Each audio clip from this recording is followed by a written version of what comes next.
Em nome do Pai, e do Filho, e do Espírito Santo. Amice accende superius.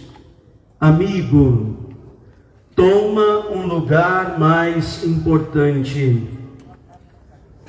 Reverendíssimo Padre Pedro, digno pároco da paróquia de Nossa Senhora do Rosário de Fátima, na pessoa do qual acolhemos os demais sacerdotes, diácono, aqui presentes. Amados irmãos e irmãs aqui reunidos nesta praça tão especial, local para nós de encontro nesta noite santa. Minha saudação àqueles que nos acompanham também através dos meios de comunicação, nas variadas plataformas que neste momento transmitem esta riqueza da nossa fé. Amados, ouçam a voz amiga de Deus manifestada neste torturado. Voz amiga manifestada no seu único Filho. Neste cenário comovente, nos deparamos com um ponto alto da aliança do Senhor para com toda a humanidade. Diante desta majestosa matriz, experimentamos o amor esponsal de Cristo pela sua igreja. Só os corações humildes reconhecerão a alegria de experimentar a amizade fecunda que nasce desta cruz. Recordemos de uma pequenina parábola do Evangelho de São Lucas. Ao observar como os convidados escolhiam os primeiros lugares, Jesus propôs-lhe uma parábola. Quando fores convidado para uma festa de casamento, não ocupes o primeiro lugar. Pode ser que tenha sido convidado alguém mais importante, e aquele que convidou a ti e a ele venha dizer-te: cede lugar a este. Então irás com vergonha para o último lugar. Ao contrário, quando fores convidado, ocupa o último lugar, para que o que te convidou venha dizer-te: amice accende superius. Amigo, toma um lugar mais importante. Então serás honrado na presença de todos os convidados, pois todo que se exaltar será humilhado, e aquele que humilhar será exaltado. Lucas capítulo 14, versículos de 7 a 11. A cruz é o último de todos os lugares. Para um judeu, o cenário era de horror, caminho nefasto dos malfeitores. Apenas os escravos eram condenados à morte de cruz. Era a sina mais perversa do pior de todos os bandidos escravizados. Eram condenados a morrer sem roupa, equiparados a um animal. O Senhor, o bom Jesus, se permitiu ocupar o último de todos os lugares, para que na humilhação a exaltação acontecesse, pois aquele que se humilha será exaltado.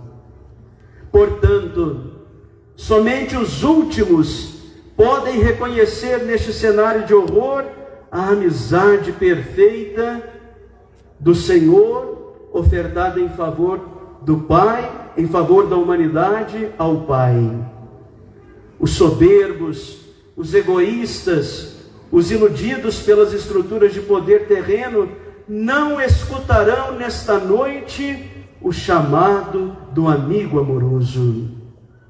Ouviram-no tantas vezes, estavam tão intimamente acostumados com tanta entonação de sua linguagem, repetiram tantas vezes as suas palavras, mas dificilmente aqueles que estão cheios de si serão capazes de compreender que nesta cruz nós encontramos o mistério de seu reino.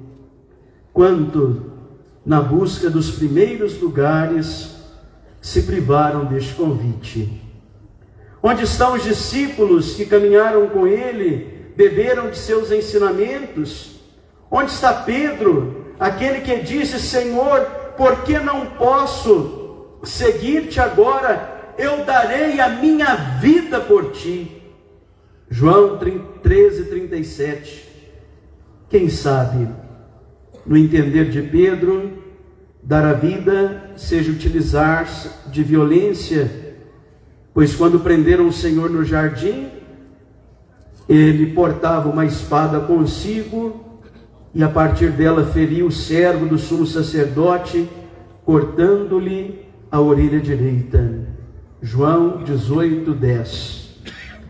Dar a vida, meus irmãos, minhas irmãs, não é usurpar as consciências por meio de falas violentas, é aceitar o último lugar. A espada de Pedro simboliza o esforço para fugir da vontade de Deus, pois o próprio Jesus advertiu: põe a espada na bainha, não beberei porventura o cálice que o Pai me deu. Ele ainda não estava tão convicto, tão disponível para ocupar o último lugar, o lugar dos amigos de Deus. Penso aqui, e nesta noite, desejo centrar minha reflexão nesta realidade, nos inúmeros amigos do Senhor, que para evitar conflitos maiores, procuraram concretizar em suas vidas a bem-aventurada mansidão. Penso aqui nesta noite sagrada que se descortina no coração da nossa cidade, naquela pobre mãe que tive a graça de conhecer numa pequenina comunidade rural, mãe de 2 filhos, mas esposa de um marido cruel. O filho mais velho caiu nas drogas, roubava todo o dinheiro que a mãe conquistava com o seu imenso suor. Era uma imensa cruz cravada no interior daquela casa. Mas ela sabia que o marido intolerante, ela sabia que aquele homem tão cruel, com quem ela convivera há tantos anos, e que tantas vezes espancou aquela criança, não poderia saber de todas as dificuldades enfrentadas pelo filho. Preferiu enfrentar a situação sozinha. Aquela mãe que morria por dentro, mas foi serena, pacífica externamente, mansa em todo o acompanhamento de recuperação daquele que era de fato a razão de sua vida. Sem partilhar uma só palavra com o companheiro, tornou-se serena por fora, sofrida e forte por dentro. Conseguiu, depois de muitos anos, essa história é verdadeira, por meio de sua bem-aventurada mansidão, salvar o caminho daquele que estava perdido. Aqui está o grande exemplo da amizade com o crucificado. No Cristo, manso como um cordeiro, levado ao matadouro, se encontra a fonte da vida nova. Ela certamente ouvia todos os dias, a cada oração realizada, a cada troca de olhares com as imagens tão simples que permeavam seu quarto, a cada entrave naquela grande luta. Nós sabemos o quão difícil é recuperar uma vida que se encontra perdida na manifestação dos vícios. Mas a cada passo, a cada dificuldade, a cada luta, indiretamente, no lugar do sofrimento, ela ouvia: amiga, toma o lugar mais importante, o lugar do amor, o lugar que não nos leva a desistir, o lugar que nos faz insistir com aqueles que ainda se encontram caídos pelo caminho. A cruz é sinal da perseverança deste amor que não desiste de nenhum dos filhos que se encontram caídos pelo caminho. Nos perguntamos nesta noite, não basta simplesmente, de forma alguma, sermos meros seguidores de uma lei fria. Por exemplo, onde está o jovem rico que tanto desejou ganhar o céu, dizendo ao mestre: o que devo fazer para ganhar a vida eterna? Ele era sabedor de todos os mandamentos. Tudo isso tem observado. Mas quando fora pedido para não ser escravo daquilo que possuía, ele não se deu conta da grandeza do reino, não abriu mão do primeiro lugar e voltou entristecido para casa. Ele não escutou a voz de Deus que hoje nasce desta cruz. Amigo, toma um lugar mais importante. Diferentemente deste jovem que nós encontramos nas Sagradas Escrituras, surge no século XIII, na vida da igreja, um grande amigo do crucificado. São Francisco de Assis cresceu nos primeiros lugares, frequentou os primeiros lugares, oriundo de família rica, com todas as benesses que seu tempo lhe poderia demonstrar, mas aprendeu a docilidade dos últimos lugares, sentindo-se confortado pela grande possibilidade de ser amigo do Senhor. O jovem rico italiano, que tudo abandonou por amor ao crucificado, deixou-nos um exemplo transformador. Certa vez, indo a cavalo perto de Assis, veio-lhe ao encontro um leproso. Embora tivesse horror dos leprosos, fazendo-se violência, apeou e ofereceu-lhe uma moeda, beijando-lhe a mão. Após ter recebido dele o beijo da paz, montou a cavalo e prosseguiu seu caminho. Desde então, começou cada vez mais a desprezar-se, até conseguir, pela graça de Deus, a mais perfeita de todas as vitórias. É a vitória sobre si mesmo. Poucos dias depois, levando consigo muito dinheiro, este amigo do crucificado foi encaminhado num leprosário e, reunindo todos os leprosos, deu a cada um, além da esmola, um beijo nas mãos. Assentar-se nos últimos lugares é realizar esta vitória sobre si mesmo. Lutar contra os nossos interesses mais egoístas é sempre um processo de conversão. Por isso, meus irmãos, minhas irmãs, neste tempo onde nós estamos cada vez mais na ditadura do aparecer, neste tempo onde vale mais uma imagem do que aquilo que somos, neste tempo de grande disputa, nós não encontramos um serviço abundante.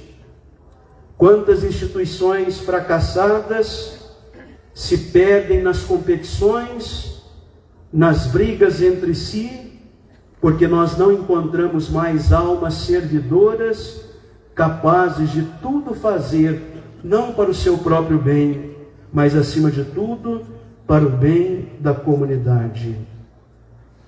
Lá, no último lugar, há serviço abundante, a carência a ser suprida, há amor que nutre a alma. A nossa cidade precisa novamente ser banhada desta realidade. Não raras vezes nós estamos sofrendo por aqueles que no trato com os nossos irmãos estão marcados pela indiferença. Nos tratam como números, nos tratam como uma massa cinzenta, sem rosto. Nós estamos num tempo de desejo de recuperar toda aquela realidade onde nós nos conhecemos mutuamente.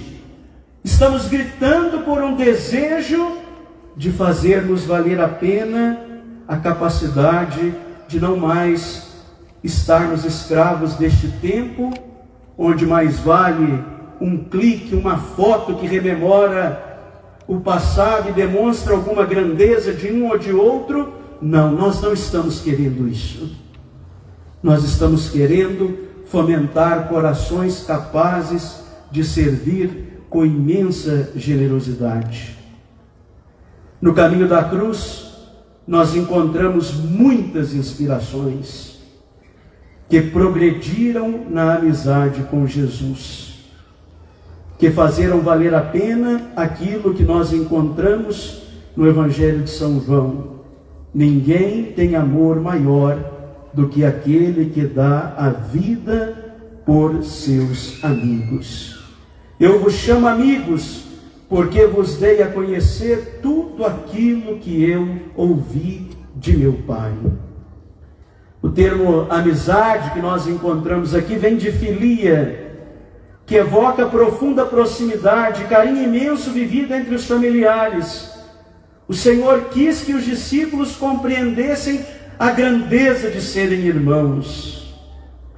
Mas essa palavra não alcançou o coração de Judas, o traidor, porque ao receber o pedaço de pão, ele fora então considerado aquele que estava tomado pelas trevas do pecado, logo saiu, porque era noite em seu coração.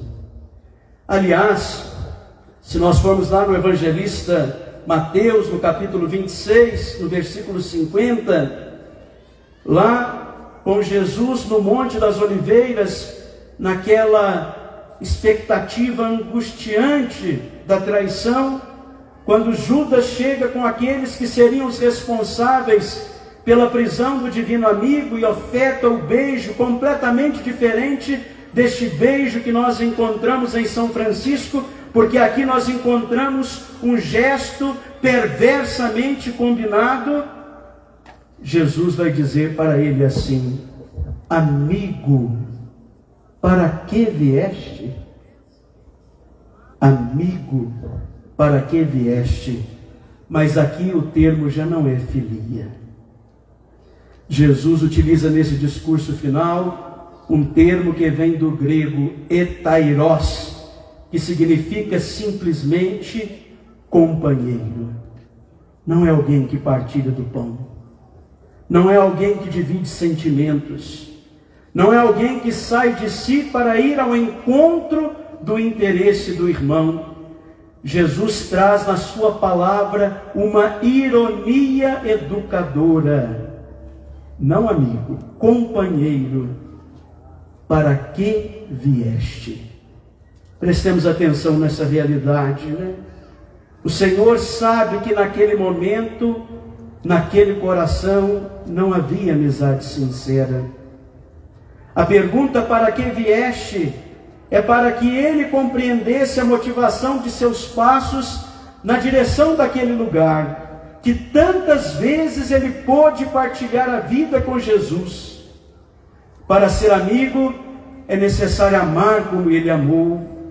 Judas, como tantos do nosso tempo, meus irmãos, minhas irmãs, desejou ajustar Jesus à medida do seu pensamento egoísta. Talvez concluiu em seus pensamentos que, ao entregar Jesus, ele iria também utilizar de violência e fazer valer a sua condição de enviado. Na cruz, Jesus ensina que o amor do amigo sempre se adianta, não espera nada, sempre oferta sem nenhuma pretensão de receber algo em troca. Seremos amigos dele à medida em que progredirmos no amor sem medida.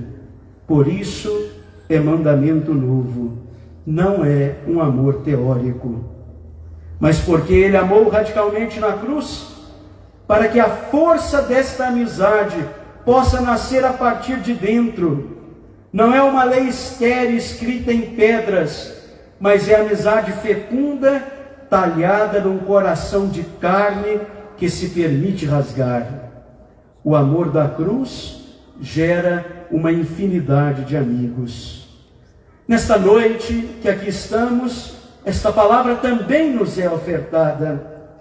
Amigo, para que vieste? Para cumprir uma tradição familiar? Para dar nota aos figurados, ao coral ou ao pregador? Para aguardar o pregador escancarar as misérias do meu vizinho, do meu inimigo ou do meu familiar? Não. Não é para isso que viemos aqui. Seria muito pobre estar diante do crucificado na expectativa de que o padre falasse mal daquele que eu não gosto ou mandasse uma indireta para ele. Não. Não é encontrando culpados que a vida se transforma. É sendo amigo do Cristo da cruz. É a amizade desta cruz que toda a comunidade é chamada a se regenerar. Mas é na amizade desta cruz também que nós nos conhecemos. Santa Teresa d'Ávila nos recorda que se não procuramos conhecer a Deus, jamais conheceremos a nós mesmos. Olhando-lhe a grandeza, percebemos aquilo que há de degradação em nós. Contemplando-lhe a pureza, nós somos capazes de enxergar a nossa sujeira. Considerando-lhe a humildade, conhecemos que estamos muito longe de sermos humildes. Aprendamos dos amigos que nascem desta cruz. Um grande amigo, que nós contemplamos da cruz de Cristo, é Simão Cirineu, um trabalhador do campo, um homem cansado ao voltar do trabalho, mas ao mesmo tempo com um aspecto físico muito forte. Os seus condicionamentos chamaram a atenção daqueles que estavam percebendo que Jesus não iria dar conta de chegar ao Gólgota. Voltando de um dia normal de trabalho, uma cruz lhe foi imposta. Cruzes às vezes são impostas, meus irmãos. Enfermidade, desemprego, orfandade e perdas precoces de entes queridos. Foram tantas neste tempo que nossa cidade teve de contemplar. Diversas perdas precoces nós colocamos hoje diante da cruz do Senhor. Crianças. Porém, aquele homem que voltava do trabalho se assemelha a tantos que tiveram de fazer a experiência da cruz sem mesmo ser avisado, sem notar que algo de novo, surpreendente, iria tomar conta do seu coração. A vida é assim. Tudo está bem. Tudo parece estar normal. Mas às vezes, meus irmãos, minhas irmãs, de repente surgem cruzes a serem compartilhadas. Orígenes dizia que Simão Cirineu não foi requisitado de maneira acidental, mas segundo uma vontade de Deus. Não convia ao Salvador aceitar a sua cruz de maneira qualquer. Esta cruz deveria suscitar corações renovados, transformados. Quem se aproxima da cruz pelo olhar da fé, torna-se amigo do Senhor e ao mesmo tempo abre-se para a amizade com a humanidade. Nós temos aqui duas realidades a serem observadas. Ou fitamos os gritos intolerantes dos soldados que obrigaram Simão de Cirene a carregar a cruz, ou na realidade, pela fé, compreendemos na face daquele camponês uma oportunidade de se tornar amigo do Senhor. Cirineu suportou o peso atrás de Jesus, com Jesus, por Jesus, em todas as cruzes, em todas as realidades que são impostas. Saibamos sofrer nele, com ele e por ele. Meus irmãos, minhas irmãs, naquele encontro, a igreja recolheu um novo membro para si.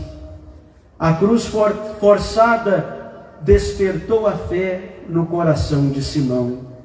Nós sabemos isso biblicamente, porque aquele encontro transformou a sua vida de uma forma decisiva, vital. Carregando a cruz atrás do Senhor, ele renega a si mesmo e abre-se a experiência da caridade cristã. Digo biblicamente porque Simão de Cirene é recordado pelo evangelista Marcos como pai de 2 cristãos conhecidos na comunidade de Roma, Alexandre e Rufo. Um pai que com certeza, depois daquela experiência de tocar a cruz de Cristo, não de maneira simbólica, não de uma forma, podemos assim dizer, romantizada, não tocar por tocar, não ser simplesmente tomado pela beleza estética desta cruz, não. Depois de suportar as dores da vida com Jesus, ele imprime também no coração dos filhos a certeza de que, distanciados desta cruz, a vida não tem mais sentido. E ele entende que se a vida é oferecida, ela floresce, tornando-se espiga de trigo para ti e para toda a comunidade. Lembro-me de tantas pessoas que precisaram passar por um longo caminho de dor para compreender a grandeza de Deus em suas vidas. Recordo-me novamente, nesta noite, daquele acontecimento de Auschwitz, no contexto da Segunda Guerra Mundial, que também nos fala um pouco desta realidade. Ali nós encontramos o enforcamento de 3 pessoas. Vale a pena tomar novamente este exemplo. 2 adultos e uma criança. As 3 vítimas subiram juntas nas cadeiras. Os 3 pescoços foram colocados ao mesmo tempo nos laços. Longa vida à liberdade, gritaram os adultos, prestes a serem assassinados. Mas o menino ficou em total silêncio. No horizonte, o sol já estava se pondo, a noite já estava chegando. Então começou a marcha em frente a eles, os 2 adultos já mortos. Mas a terceira corda ainda se movia por ser tão leve. O menino ainda estava vivo. Por mais de meia hora ele ficou ali lutando entre a vida e a morte, morrendo em lenta agonia debaixo de nossos olhos. Alguém perguntou: onde está Deus? Onde Ele está? Ele está pendendo na forca. Ele está naquele que sofre. Meus irmãos, minhas irmãs, Cirineu, não se enganem, Cirineu não foi a força de Jesus. Jesus foi a força dele. Naquele momento, em todas as outras cruzes que a vida lhe apresentou, o Senhor com certeza confirmava esta realidade no coração do seu novo amigo. Amigo toma um lugar mais importante. Talvez, meus irmãos, minhas irmãs, nós possamos também pensar neste momento em Verônica. A tradição nos diz também que uma mulher corajosa aproximou-se de maneira destemida diante daquela multidão enfurecida no contexto da crucificação. Corajosa e terna mulher. Não foi impulsionada por nenhum privilégio. Ele era um condenado à morte que estava diante dos olhos de uma multidão cega. Ela não foi obrigada por ninguém, ela caminhou com passos livres na direção do crucificado. O Espírito de Deus a fez ser sinal de amizade eterna junto ao Cristo sofredor. Nós aqui temos uma mulher anônima. Nós não sabemos o seu nome verdadeiro, né? Ela ficou lembrada na história da salvação pelo gesto que ela realizou. O termo Verônica, vero ícone, significa que ao secar o rosto ensanguentado do Salvador, ela oferece a toda a igreja a verdadeira imagem de Cristo em sua paixão. Vero ícone, verdadeira imagem, verdadeiro rosto. Ela é Verônica por isso, por colocar a face do Salvador à frente de sua própria face. Ela desapareceu, sem nome, sem origem, para que se tornasse a fonte de consolação para toda a humanidade. A face ensanguentada de Jesus assustou a tantos, né? Assustou a Pedro, assustou a Judas, os 2 discípulos que corriam para longe de Jerusalém. Nós esperávamos algo diferente, mas não assustou uma anônima mulher movida pelo espírito de ternura. Verônica nos faz recordar as amigas do crucificado que permanecem até hoje. Recordem, você agora, nesta noite, no seu coração, quantas mulheres de nossa comunidade paroquial não foram capazes de enxugar rostos ensanguentados? Quantas? Nas barraquinhas, lutando noite adentro, se esforçando muito para que aquele pouco se tornasse o suficiente para alimentar a caridade na vida da comunidade. E mais do que o dinheiro que se colocava ali à disposição de todos, era a grande pregação silenciosa que nascia desta realidade, nos levando a acreditar que vale a pena sermos amigos uns dos outros. Hoje, quando se fala de caridade, nós estamos encontrando apenas cristãos divididos, cada um puxando para um lado para saber quem está com a razão. Nós temos que tomar vergonha na cara. Nós temos que entender que enquanto cada um ficar puxando para um lado, nós não conseguiremos superar os conflitos existenciais da nossa comunidade. É necessário recuperar esta caridade que nasce da amizade da cruz com o Senhor. Isso não é uma situação local, o mundo está assim. Nós não estamos nos ocupando com o centro, mas para saber qual lado polarizado terá maior força, qual lado polarizado terá maior razão. Verônica nos ensina que nesta vida, quando tudo parece estar desabando, a ternura se torna um sentimento gigantesco a nos sustentar nas contradições da vida.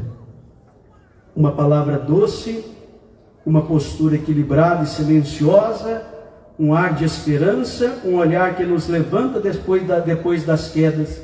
Tudo isso é aquilo que nós encontramos nesta destemida mulher e em tantas outras mulheres. Verônica, amiga, toma também o lugar mais importante. Precisamos de mais Verônicas. No tribunal da internet, julgadores implacáveis. No silêncio das pastorais, dos movimentos, doadoras que se comprometem e muitas das vezes não são valorizadas. Na vida da comunidade vejo algumas pessoas que às vezes frequenta uma missa uma vez por semana, mas não percebo coragem de ir à luta. Existe apenas uma santa disposição, para não dizer infernal, de julgar os outros que tanto se dedicam e só recolhem pedradas. Tais pessoas deveriam aprender com seus antepassados. Deveriam refletir assim: minha mãe era uma Verônica na vida da cidade. Por que eu estou aqui, assentada no meu sofá, destilando o meu ódio pelas redes? Não posso prevalecer com comportamentos mesquinhos, destrutivos, falas que nada acrescentam e que muito atrapalham aqueles que estão na luta pela amizade com a cruz do Senhor. Meus irmãos, penso aqui numa terceira e última amizade desta cruz. Dimas, o bom ladrão. Enquanto gestas, tendo pés e mãos amarrados, tinha a boca livre para vomitar as fezes que saía da sua alma, nós encontramos à destra do Senhor um coração que se fez amigo de Cristo, um coração que se fez desejoso da eternidade. Uma das mais antigas lendas do cristianismo nos conta a história do bom ladrão. Ele teria nascido num covil de ladrões, filho do chefe do bando, e ainda muito pequeno teria contraído lepra. De acordo com a lenda, a Sagrada Família, na fuga para o Egito, havia buscado refúgio naquela cova de ladrões durante a madrugada fria. Na manhã seguinte, a mulher do chefe do bando pegou rapidamente a água que havia sido utilizada no banho do menino Jesus e lavou o seu filhinho. Esta lenda nos conta que a lepra daquele ladrãozinho desapareceu. O menino, porém, tornou-se um ladrão como seu pai. A lenda ainda nos diz, não estou aqui para trazê-la com nenhum argumento ou artifício de autoridade bíblica, apenas para nos dizer que por detrás desta palavra há uma verdade que deve preencher o nosso coração. A lenda diz que quando o adulto, sendo capturado, conduzido a Jerusalém e condenado à morte por Pôncio Pilatos, é este Dimas que contemplamos à direita de nosso Senhor. O bom ladrão Dimas reconhece, diferentemente de Gestas, que há um rei ao seu lado. Toma posse desse reinado. O bom ladrão nos ensina que a felicidade não pode estar centrada numa emoção passageira, alcançada sem sacrifícios, sem lutas. A felicidade consiste em estar ciente que o crucificado consola as nossas feridas. Pode ser que o banho enquanto criança não aconteceu, mas a água que jorra do lado direito do Senhor, a certeza de que o manso cordeiro que dialoga com o pior de todos os homens da face da terra, foi capaz de curar o seu coração, e Dimas rouba o céu. Rouba o céu. Há quem diga que nós vivemos um tempo de muito prazer, do prazer pelo prazer. Nós temos medo de tudo aquilo que ofusca a nossa imagem. Temos o desejo de desistir de tudo, a toda hora, a todo momento. Nós temos dificuldade de lidar com fracassos, pobrezas, desgraças. Mas a cruz nos leva a uma realidade mais profunda. Ela nos fala daquela perfeita alegria que o Santo de Assis nos ensina. O bom ladrão acolhe o céu, como um dom, um presente admirável. Toma posse daquilo que não lhe pertence e concede o paraíso sem pagar um centavo por ele. O pagante já estava no centro do cenário. Era o Cristo, um coração divino. Hoje muitos se distanciam do céu, porque ficam a todo tempo, perdendo tempo, justificando a sua própria grandeza. Meus irmãos, a porta segura do aprisco é um coração cheio de misericórdia. Deus sente prazer na nossa existência. Está parecendo o contrário, né? Parece difícil compreender que Deus sente prazer em nossa existência. Ele também nos oferece o paraíso. São João Crisóstomo dizia assim: este ladrão roubou o paraíso. Ninguém antes dele ouviu uma promessa semelhante. Nem Abraão, nem Isaque, nem Jacó, nem Moisés, nem os profetas, nem os apóstolos. O ladrão entrou à frente de todos eles, mas também a sua fé ultrapassou a de todos eles. Ele viu um homem atormentado e adorou como se ele estivesse na glória. Ele viu um homem pregado na cruz e suplicou-lhe como se o tivesse visto no trono. Ele viu um condenado e pediu-lhe uma graça como se faz a um rei. Ó admirável malfeitor, viste um homem crucificado e proclamaste-o Deus. Dimas, amigo do Senhor, toma o lugar mais importante. Do último de todos os lugares, não somente porque você está na cruz, do outro lado tínhamos alguém na cruz também, mas pela humildade que o fez reconhecer que o amor maior é aquele que de fato é capaz de conceder, de doar a vida pelos amigos. Depois das horas de agonia, meus irmãos, minhas irmãs, a obra foi consumada. Até o momento derradeiro, muitas amizades, como aqui percebemos, surgiram, mas no contexto da crucificação, nós temos aqui dois grandes personagens que se fizeram amigo do Senhor. Homens influentes, pertencentes à culta classe de Israel, apresentaram-se para tomar providências no funeral do Senhor: José de Arimateia e Nicodemos. José de Arimateia era um discípulo secreto de Jesus, aquele que ansiosamente esperava o reino de Deus, saiu do anonimato e se apresenta a Pilatos com o desejo de tirar o corpo do Senhor da cruz. Aquele homem rico, de grande influência, rompe o medo para dar providências necessárias naquele momento tão doloroso.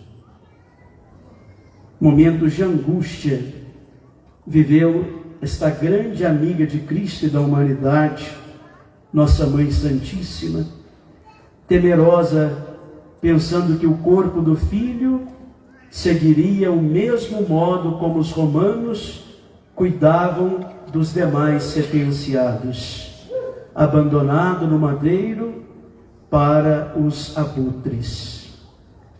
Pilatos, então, concede a autorização. Naquela tarde, Nicodemos e José de Arimateia não se importaram com a impureza legal ao tocarem o corpo sem vida de Jesus, pois na perda se demonstram amigos da realidade que vale a pena de ser vivida: o amor pelo Mestre e o cuidado com o coração da mãe. Por isso, subi, José de Arimateia, e Nicodemos. Que nós possamos aprender do testemunho de vocês. Que nós possamos compreender que neste mundo de hoje, quando alguém é mal falado nas mídias digitais, ela se torna uma pessoa escanteada, deixada de lado. Não raras vezes, quando temos alguém que entra na roda das fofocas virtuais, nessas mídias perversas do tempo presente, que estão aí ganhando dinheiro com a desgraça das famílias, nós percebemos o quanto essas pessoas são deixadas de lado.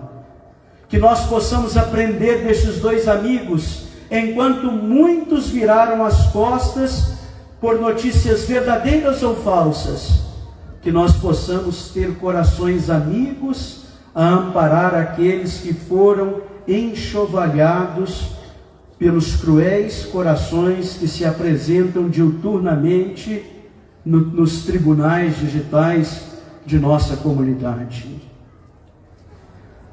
Da cruz pendia um letreiro que fora escrito por ordem de Pilatos.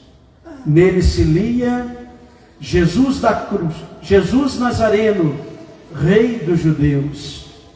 Escrito nas línguas mais importantes de então: o hebraico, língua do povo da aliança; o latim, língua do grande império romano; e o grego, língua da sabedoria, da filosofia. Através desse letreiro ignominioso, todos os que ali passavam sabiam da condenação do criminoso e debochavam dele. Tirai esta placa: Jesus de Nazaré. Jesus, sim, da Galileia, da turma dos enjeitados, daquele que daquele lugar talvez não poderia vir algo de bom. Também Jesus da Samaria, daquele que transformou o coração daquela mulher de tantos maridos, de tantos sentidos de vida. Jesus de todos os lugares. Esse Jesus não é apenas rei de um povo, de uma religião, mas de todos aqueles que acolhem o reino de Deus. Que nós possamos retirar também do nosso coração o desejo de nos julgarmos melhores.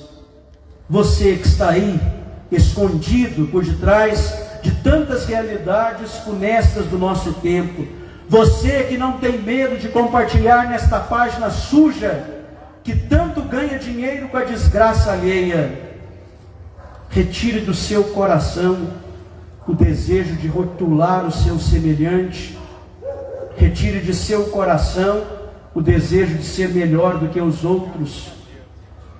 Hoje, nós rezamos por aqueles que se encontram caídos, feridos por seu pecado. Amanhã, outros rezarão por nós. Retire de nós, Senhor, o mau costume de olhar as pessoas com preconceito. Retire de nós esses olhares que apenas buscam os defeitos, mas não conseguem compreender que para além da queda existe uma vida a ser preservada. Também durante o processo de flagelação, Jesus foi coroado com uma coroa de espinhos, com o intuito de deles zombarem. Ah, coroa de espinhos, que enormes chagas abristes na cabeça do Salvador. Agora, Senhor, só nos resta tirar de vossa fronte esta coroa. Com ela, retire de nossas mentes o mau pensamento, retire de nossas mentes aquela mania, aquela pretensão, aquele desejo de enxergar apenas os aspectos negativos de nossa vida. Que nós possamos enxergar, meus irmãos, minhas irmãs, a possibilidade de permanecermos caminhantes, mesmo depois das quedas.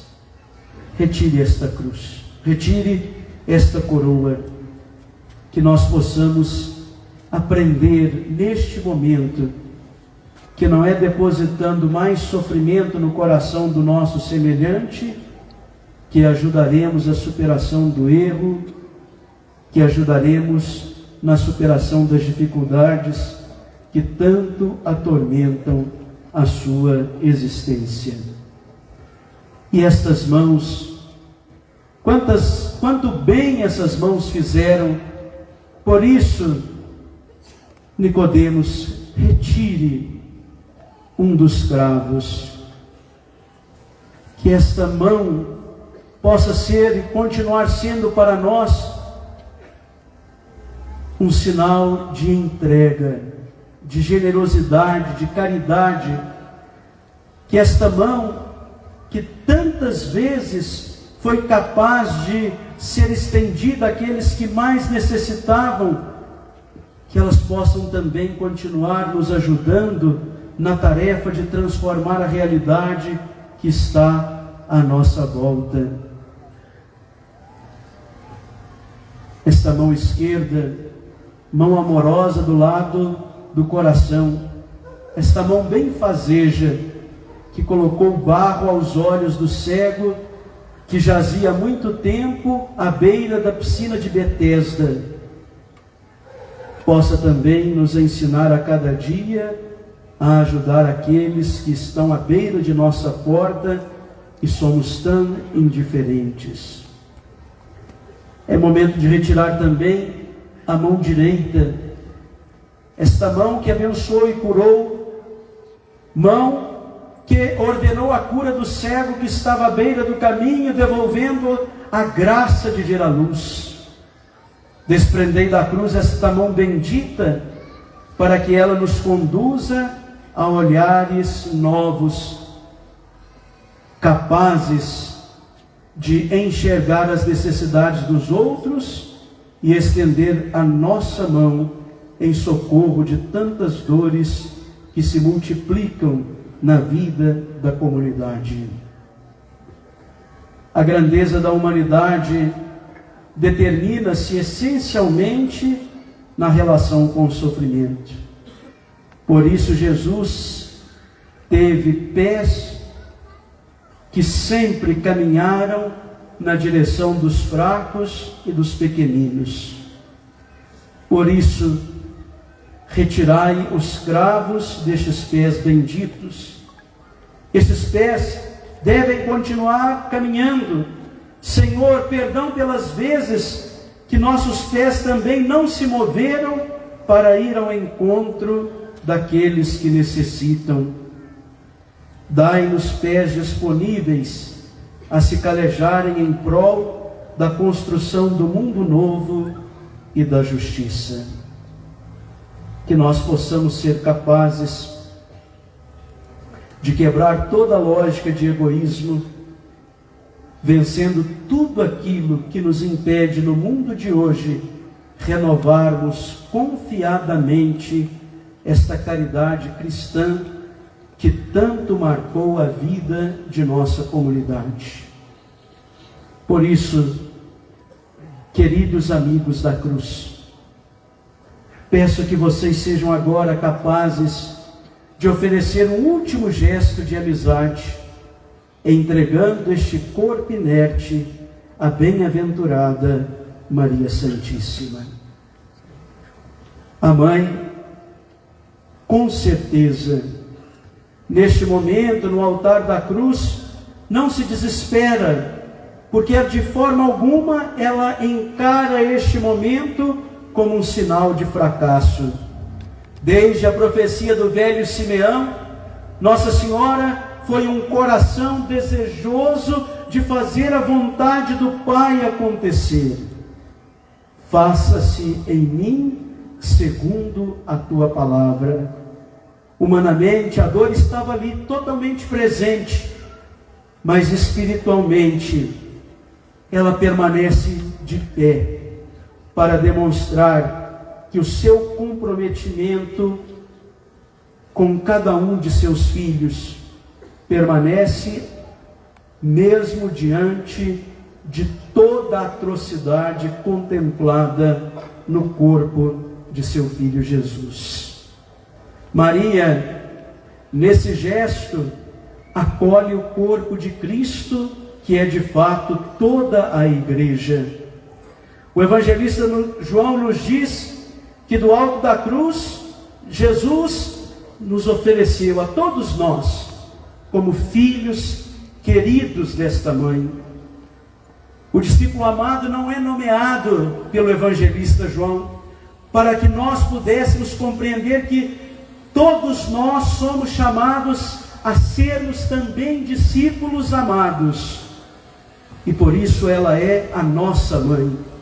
O corpo chagado de Cristo é de fato toda a igreja que ainda caminha no desejo da superação do pecado.